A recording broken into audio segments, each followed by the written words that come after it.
All right, for those, I hope that there's no one here who isn't familiar with Governor Johnson and what he's doing, his campaign and his history, and the sort of inspiration which he's provided a lot of us with. I think it's very important that we have more than just one leader. Ron Paul, of course, has been our leader for a while, but having another spokesman out there like Gary Johnson, who's pushing a pro-liberty message, a very high profile, highly desirable.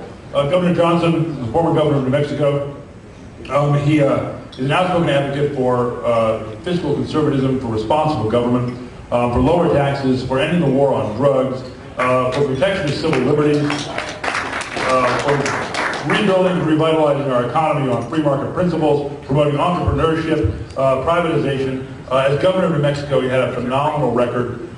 In 1976, after he had his own company called Big J Enterprises, he grew to a multi-million-dollar corporation. He then decided to go into public service.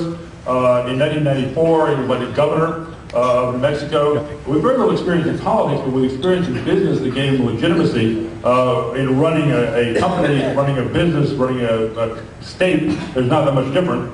And he was able to do more to bring spending under control in New Mexico than virtually any other governor. He vetoed more bills than all the other governors in the country put together. Over 700 bills?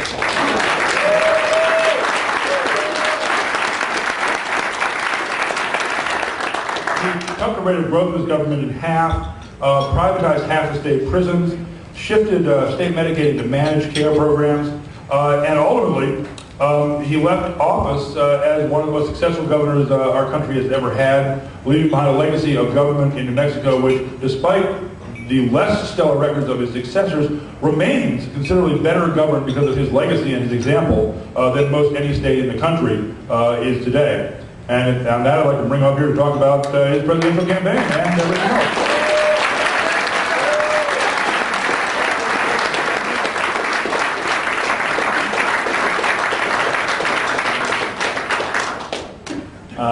Dave said it. I've been an entrepreneur my entire life. I mean, since I've been 13 years old, I was the one throwing newspapers and going door to door asking for lawn jobs and whatever. But in 1974, I started a one-man handyman business, working since I'd been 17 years old in construction. I've paid for everything that I've had in my life since I've been 17. But in 1974, I started a one-man handyman business, me, and in 1994, actually had 1,000 employees, electrical, mechanical, plumbing, pipe fitting. American dream come true, show up on time, do what you say you'll do for people, do a little bit more than what you say you'll do for people, and that was the reason that the business grew. I sold the business in 1999. No one lost their job, and go figure, they're doing better than ever right now.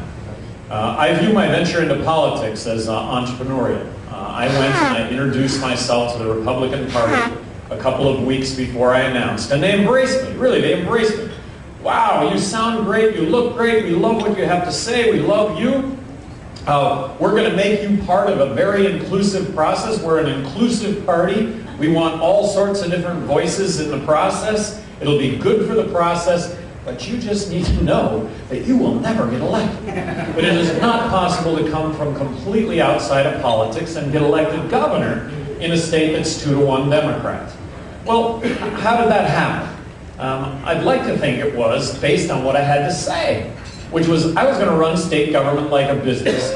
Best product, best service, lowest price. It was going to be issues first. It was going to be politics last. Everything was going to be a cost-benefit analysis. What are we spending our money on, and what are we getting for the money that we're spending? So I got elected, I take office, and what I find myself doing is really saying no to a whole lot of legislation. The first year I was in office, I think the legislature passed 400 bills, and I vetoed 200 of those bills. And just saying no. I said, I vetoed 750 pieces of legislation. I had thousands of line item vetoes while I was governor of New Mexico. I took line item veto to an entire new art form. No, just saying no doesn't fly. It doesn't fly anywhere. You gotta have reasons for the no.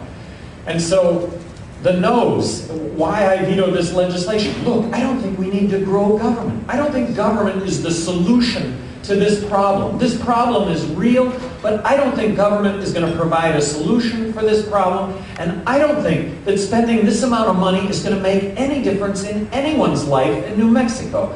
And I took that debate on, and I took that debate on for every single one of these bills that I vetoed. I wrote a veto message for every single veto that I wrote. And that got played out in the newspapers, that got played out on the radio, that got played out on television every single day. What has Johnson vetoed today?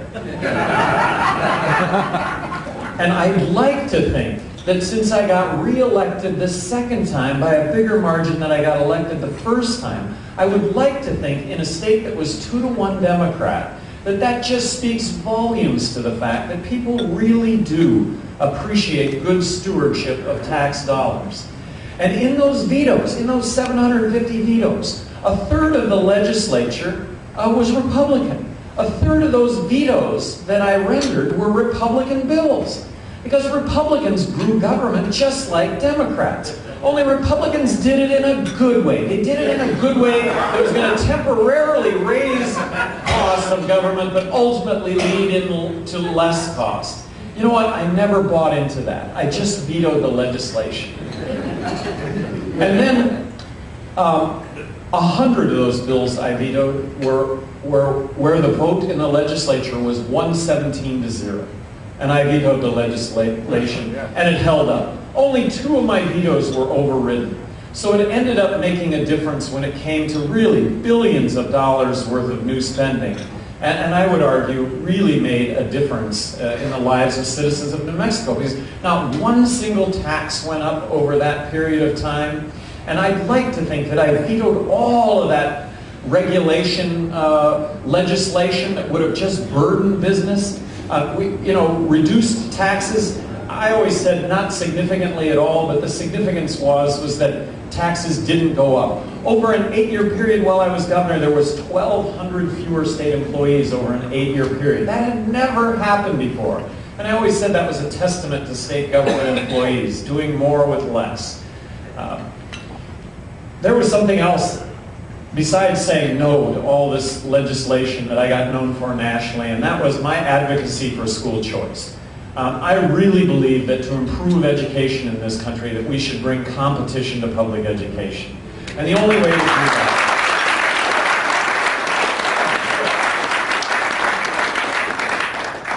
to do that, in my estimation, is to create a voucher system. So for 6 straight years, I proposed every single student in New Mexico would get a voucher that would have brought about competition to public education. I really believe in free markets. I really believe that if you unleash educational entrepreneurs onto our educational system, that there would be dramatic improvements in education. And to even try and predict what those improvements would be wrong on our part. We fixed ourselves with the whole notion that schools are bricks and mortar. Who's to say there would be bricks and mortar at all? They would be the computer, they would be interacting between teachers and parents and students over the computer. And they're doing that right now in Utah. But in New Mexico, my legislation didn't pass, surprise. But in New Mexico, public opinion went from 35% of New Mexicans supporting school vouchers to over 52% of New Mexicans supporting school vouchers when I left office. And then another thing that I got known for nationally, in starting my second term, I was keeping with a promise to analyze everything that state government was doing.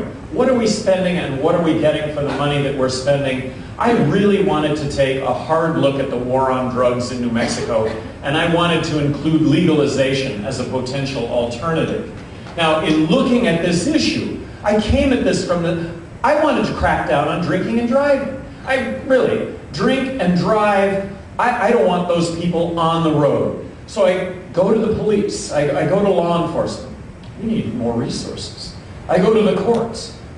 We need more resources. The prisons are full. So it turns out that half of what we spend on law enforcement, the courts, and the prisons is drug related. And to what end? We're arresting 1.8 million people a year in this country on drug-related crime. I always point out that's the population of New Mexico that gets arrested every single year in this country.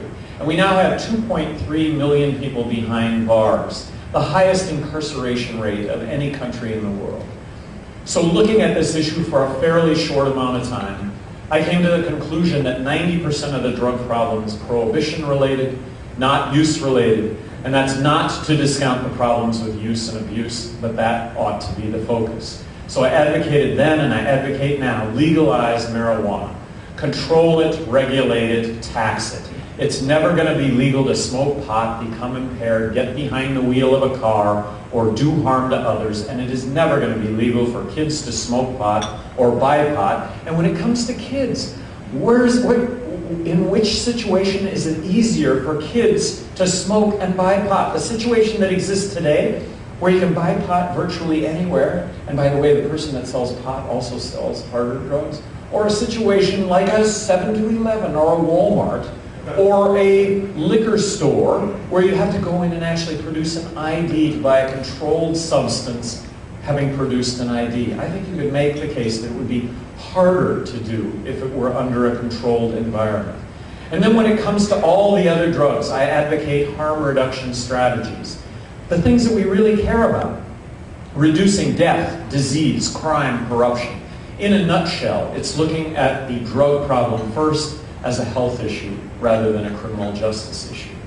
I got out of office January 1 of 2003. I was term limited.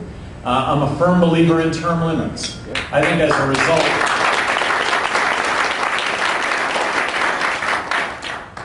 a result, of term limits, I think politicians do good things for you and I, as opposed to whatever it takes to get reelected.